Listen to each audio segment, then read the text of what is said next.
Okay, let's do a review on the four major themes of biology, specifically AP Bio. We'll walk through them in a general sense to give you a good starting point in making some of these connections, and then for the next several months, we'll increase your knowledge base, hopefully make even more connections so that when you sit down for the AP test, you're ready to go. All right, this is a great gray owl, by the way, if you're curious, one of the better ones. So first one we're going to discuss, we haven't actually hit the unit uh, in our studies yet, but we've actually brushed across a lot of different pieces of evolution.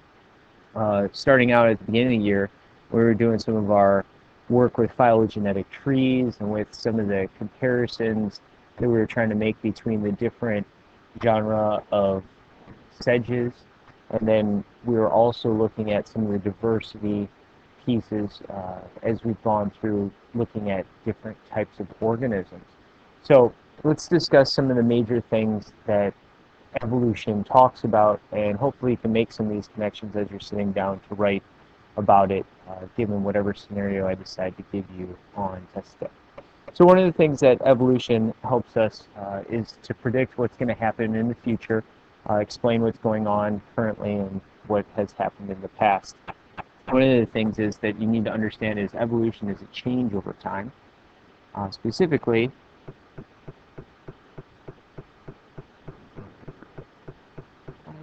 and specifically for populations, not an individual. Right? Make sure you understand this is change over time for a population of a species, not one individual. Some of the things that are referenced on the sheet that I gave you are changes in allele frequencies. So if you're talking about a big A versus a little a, we call this microevolution. We might see, oh, at time or generation 1, we might see that it's 0.5 and 0.5, and 50 generations later, we see that the frequency of A, big A, in the population ends up being 0.9, and little a is 0.1. That change, micro, right, just allele frequencies, is evolution. We also see it in the origins of new types of species over time. And this is one of Darwin's very famous drawings that he had in one of his books, showing how he understood organisms branching off of one another, giving rise to species that we see currently today. So let's talk through some of the things that are really important for you to understand evolution, how it drives diversity and yet unifies life together. One of them is natural selection. And natural selection is just the premise that the environment is what guides the important traits in the population. So this is the easiest way I can explain this is with if the temperature changes over a long period of time to become globally a lower temperature in a climate, then the advantage of having more hair might be beneficial. Whereas if it got warmer, the population having more hair would be a disadvantage. So this is going with the idea, and we'll talk about some of the pieces of Darwin's work and who he pulled information from to help his theory stand up more. One of them is that the environment is constantly changing. Another thing that we end up seeing is that natural selection plays off of these adaptations. Right? Now, adaptations are things that allow the organism to survive in the current environment. They're not, this is not a verb, right? We're not saying, oh, the animal can change because there's more water, so now it can now swim. Well, if it didn't have the traits there to start with in the population, well, then all the organisms that are now in a flooded environment are all going to drown and die. So consider this more as a noun as opposed to a verb. One of the other things we'll end up talking about are synapomorphies. And synapomorphies are characteristics that we see with one species that has cropped up, and we'll talk about some of the synapomorphies and common characteristics with homologous structures and analogous structures. That'll show up a heck of a lot in the next unit. The other pieces that you need to understand with this diversity, right? Diversity is differences. So here you see some drawings of finches, all birds, all similar types of lineages, but you can see the adaptations here, right? The differences in beak, the diversity is going to allow for survivability in different types of environments. This beak shape right here is not real advantageous for something like grabbing an insect, where you might need a narrower beak to get into a crevice to snag that insect. This would be much better, a robust beak like this, to be able to crack seeds. So depending on the environment, right, we said environment is one of the key things, we'll end up seeing a diversity, yet unity that lies in that piece. The other thing is the gene flow, right? Gene flow is how a population is able to breed with one another. So you might end up seeing a bell-shaped curve for distribution on one type of trait. Can this population all breed with each other? So we're saying, oh, here's our space of however many miles wide, A.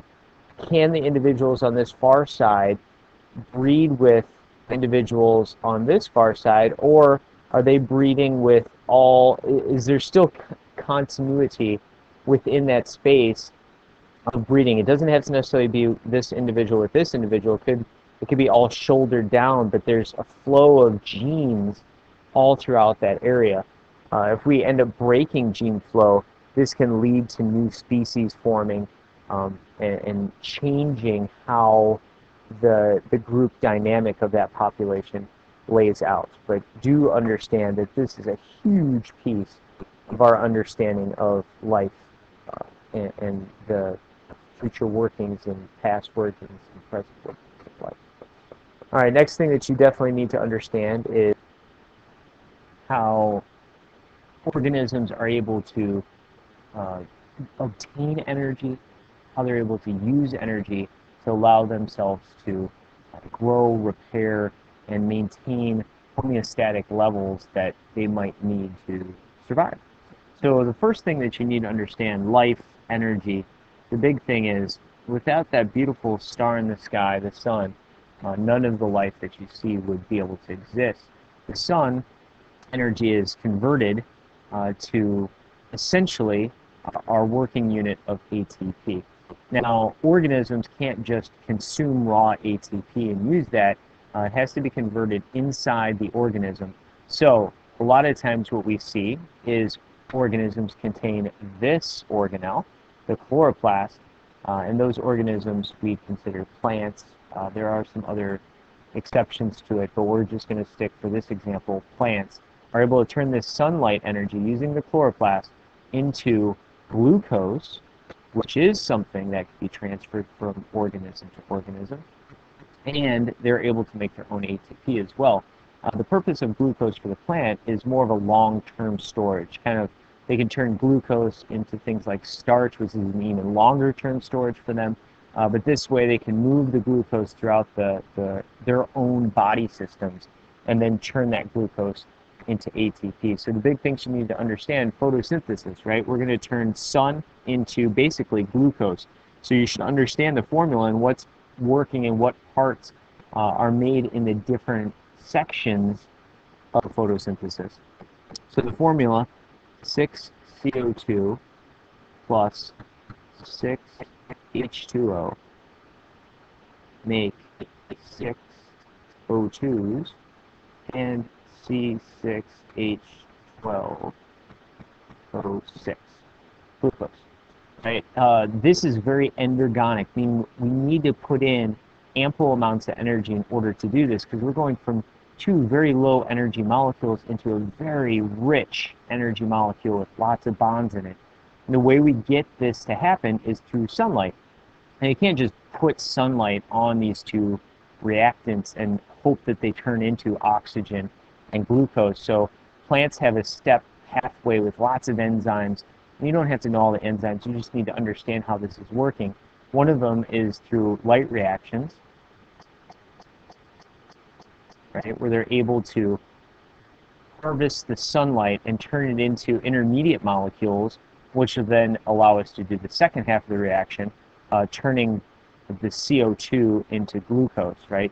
Reducing it, having it gain electrons and turn into glucose. So the light reactions will make the ATP and the NADPH, which is a electron shuttle that can take our CO2 and turn it into glucose. So what's water and oxygen? Well, water is a source of electrons because those electrons feed into NADPH, and then we subsequently feed them into basically the end glucose. So now this glucose has high energy electrons in it. Oxygen is just waste because H2O gets split. Some of the electrons go into this system, and then the other ones are left in the molecule, and the molecule that's left over is oxygen. So the plant would just get rid of that excess oxygen. We can talk about the problem of buildup of oxygen if we needed to later when we break down just this major theme. So this is one of the ways that the plant makes that glucose. It can then transport that glucose all throughout its body through the phloem tubes inside. So we make it up in the leaves and send it down to the roots, and the roots can take that glucose and turn it into ATP so that the cells can do their normal thing, right? Whatever it might be, maybe it's making proteins down there. Well, protein building, going from an amino acid all the way up to a large polypeptide, that takes energy. And the only way that they're going to get that energy is from the glucose use. So plants don't just have these chloroplasts up in their leaves, they also have this organelle, the mitochondria. Right? So the mitochondria is going to take that glucose and turn it into ATP. So it does the reverse of this reaction. It's going to go from high energy molecule into low energy molecules, but the key is that it ends up making ATP, and that ATP can be used to do all kinds of things. Mitotic divisions, right? Maybe we're talking about the ends of the roots.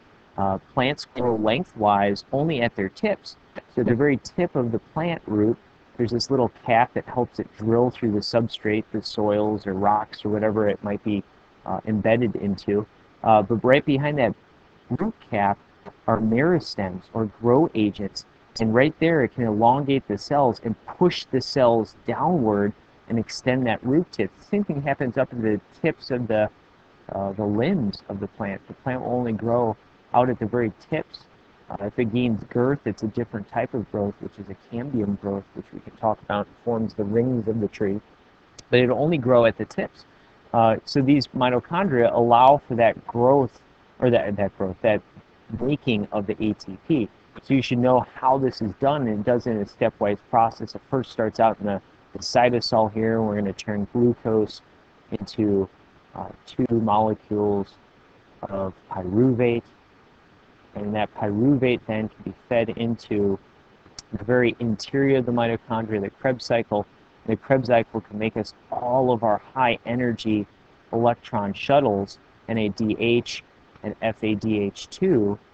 And FADH2 and NADH have these high energy electrons. Those electrons can allow for the pumping of H pluses, right, using proton motive force, up into this space up here, the intermembrane space, and then we can use a chemiosmotic process to allow them to flow in a facilitated diffusion fashion back into the matrix and generate copious amounts of ATP using that enzyme ATP synthase. So looking back again at this second number two theme of biology is that these systems utilize energy. Yeah, they got to utilize energy, and the way that they do it is by changing the energy that they might consume. So if something like a heterotroph or doesn't have chloroplasts, they have to consume the food sources. Now we talked just glucose, but any type of food source can be kind of fed through the cellular respiration process. It's just a matter of where it jumps in. So glucose is the easiest because it starts all the way at the beginning with glycolysis, but something like a protein might use intermediates and jump in at the Krebs cycle.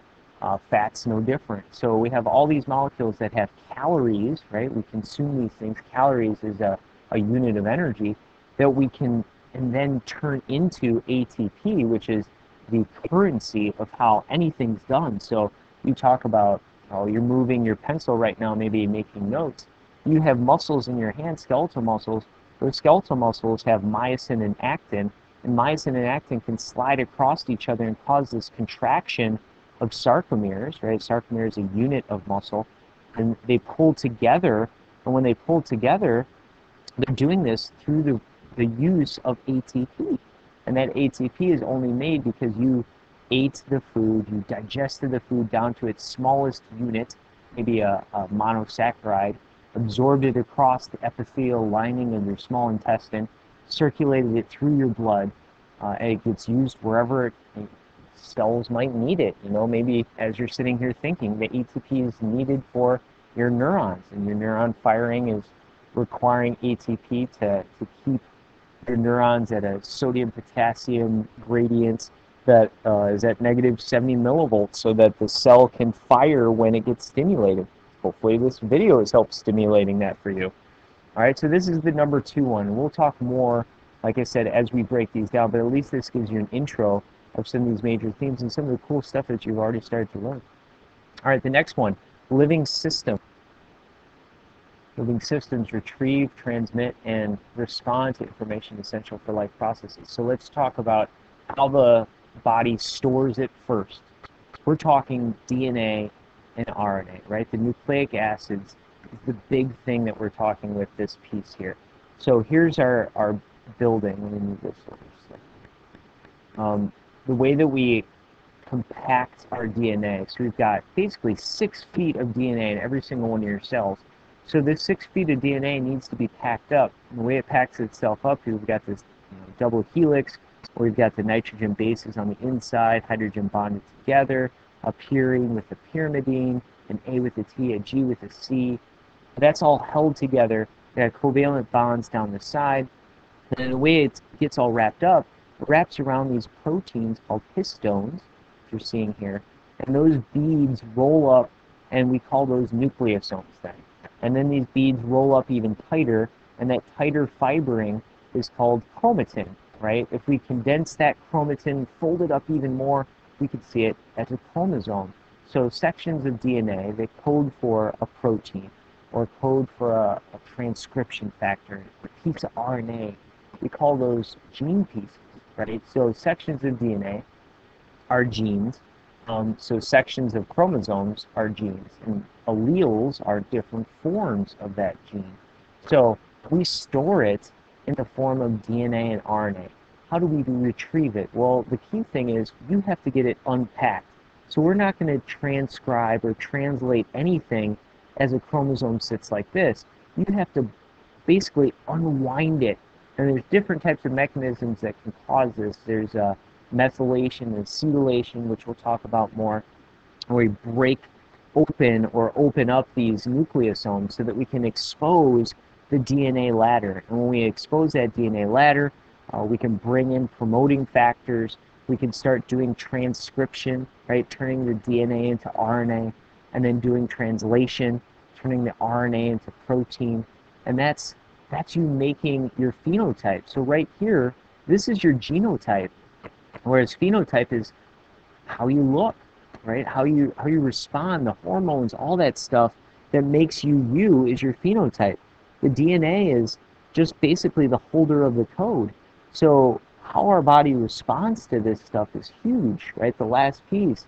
How do you respond? Well, your body isn't going to make, we'll go insulin, right? This is probably an easy one to talk about. Everybody understands insulin. This is used for glucose. Right, your body, we'll go back to the last one here, you consume that glucose. It slips into your bloodstream, and then in order to get this glucose into your cells, where the mitochondria is going to work on it, you have to get it past your barrier. You have to get it past your cell membrane. So we have to get the glucose to the mitochondria. The only way we can do that is to open the doorways. This is a fairly big molecule, 6 carbons big. It's not going to just freely diffuse across the plasma membrane. So we have to open the doorway, facilitate its diffusion basically into the cell. And insulin is that hormone. It's a protein. So we have a protein helping a sugar get into a cell. The code for the protein, it's back here in the chromosome. So we have to unwrap the chromosome, get the section of insulin gene that we want to transcribe it, send it out to the ribosome. Here's the ribosome, two subunits, a large subunit and a small subunit. Translate it by using tRNAs, using the mRNA transcript you made, and then rRNA being the holder for all this stuff. And in turn, you make this newly born protein. That newly born protein is insulin. Remember, we talked proteins. Proteins have a 3D conformational shape. So now that linear protein has to go through alpha helices and beta pleated sheets, and then we have to get some disulfide bridges, some extra forces to hold it together, and in turn you get this nice 3D structure of insulin that functions in helping glucose doorways on the surface of your cells let glucose in, right? So your body is not going to continually make insulin unless you need it, right? That's the whole purpose of your body responding. We want to keep it a homeostatic level, but we don't want to continually make insulin. So your body will respond by making insulin when glucose levels get high. So your body kind of shuts down this process or stops transcribing and translating by probably using an allosteric promoter, or in the flip side, an allosteric inhibitor. So insulin will kind of shut off this cascade of events when you don't need insulin anymore, right? So store it, DNA is all stored up, retrieve it. How do we get to it, right? We got to open it up, transmit.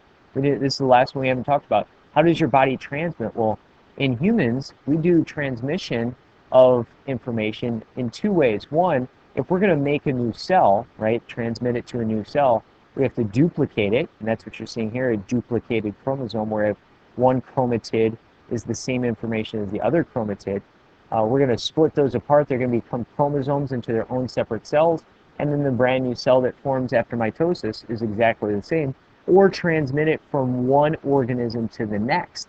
We do that with sexual reproduction. With sexual reproduction, we're going to make gametes. We're going to give half, right, or N, haploid amount, in one gamete, and a haploid amount in another gamete. We then fuse these two combos together, one from mom and one from dad. When we fuse those together, we get the brand new individual that has new combos of genes as a diploid organism, back to the way we started as diploid. So transmitting is all about moving that DNA piece into a new individual. All right, we already talked about the response, so we are good on number 3. One more to go.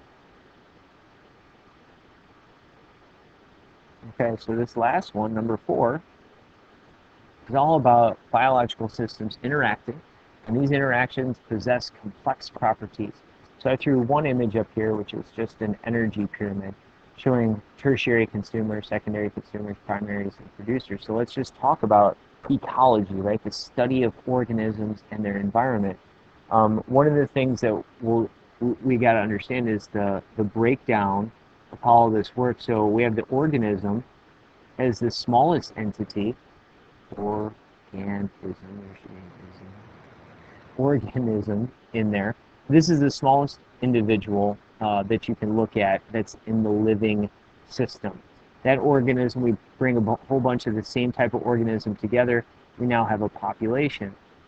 So maybe you're talking about, at the top of this pyramid over here to the right, the barn owl. The barn owl population may be in Illinois, right? So all these barn owls in Illinois, but barn owl is the only one.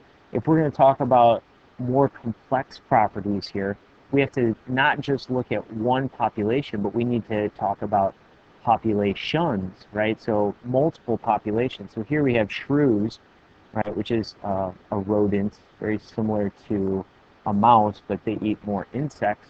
And the shrew population and the barn owl population are going to interact with one another. They're not the same species. So now this story gets a little bit more complex. The number of barn owls in an area cannot equal the same amount of shrews. There's not enough shrews to support the barn owls, so there's less of the barn owls. If this part of the diagram increases width-wise, then subsequently the barn owl population should be able to increase. But it's not a one-for-one type of thing because of the amount of energy that's passed from one part of the pyramid to the next. You can see that only 10% of the energy is actually able to scale upward in this tree of energy passing. Keep in mind the producers have to be the most numerous, right? They're the ones that are producing all the energy, kind of tying back to that second one we were discussing with the chloroplasts and the mitochondria. They're the only ones that can get the energy from the sun into a usable, sustainable, transferable form. So these populations then start interacting, right? And when they start interacting, we can consider this now a community. Right? So now we have the community of maybe a prairie area in Illinois. So now that community is now all interacting. So we end up getting, when we have multiple populations talking to each other, right, talking in quotations here, we start seeing symbiotic relationships. No organism on this planet evolves in isolation, so we see symbiotic relationships. Some of the ones we talked about, mutualism, where maybe both organisms you're looking at are benefiting from them sharing out the resources or whatever it is that they end up doing. Something like a parasite eater might be helping the, I don't know, maybe it's sitting on a cow and it's a bird that eats the parasites, and the bird is eating the parasites off the cow gets a benefit from it, but the cow is so large, it deters maybe a large predator that might eat that parasite-eating bird, so the bird gets protection from that cow.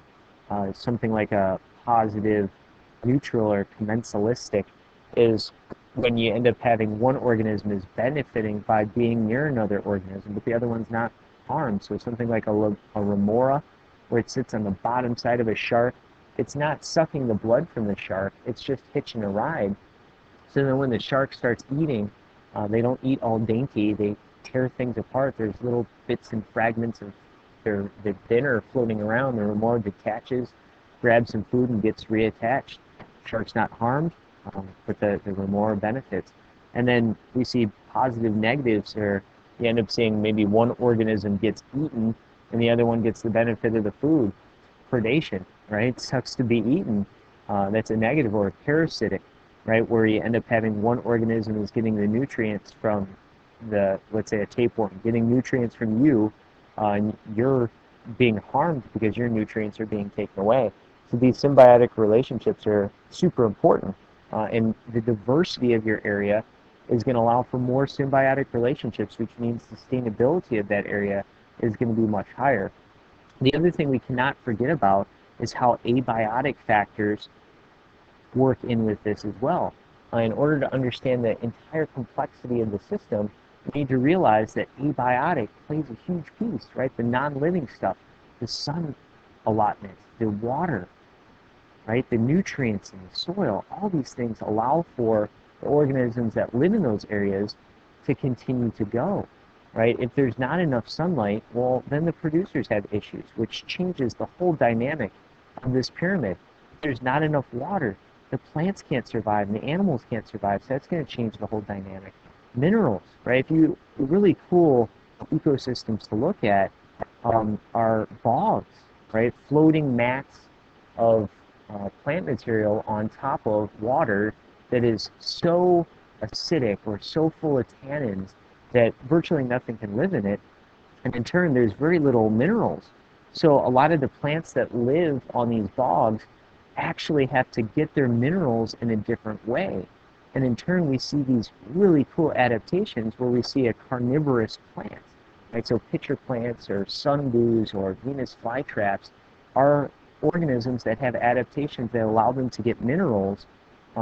They're not eating their insects for calories, they're eating the insects for minerals. They're actually still doing photosynthesis, they're still green, but they're getting their minerals in a different way. So just keep in mind the interactions of not only the organism within its population, so kind of evolution stuff that we were talking about earlier, that some organisms are going to have better traits for the environment at a given time, right? That's competition within the species. But then you might see competition between species.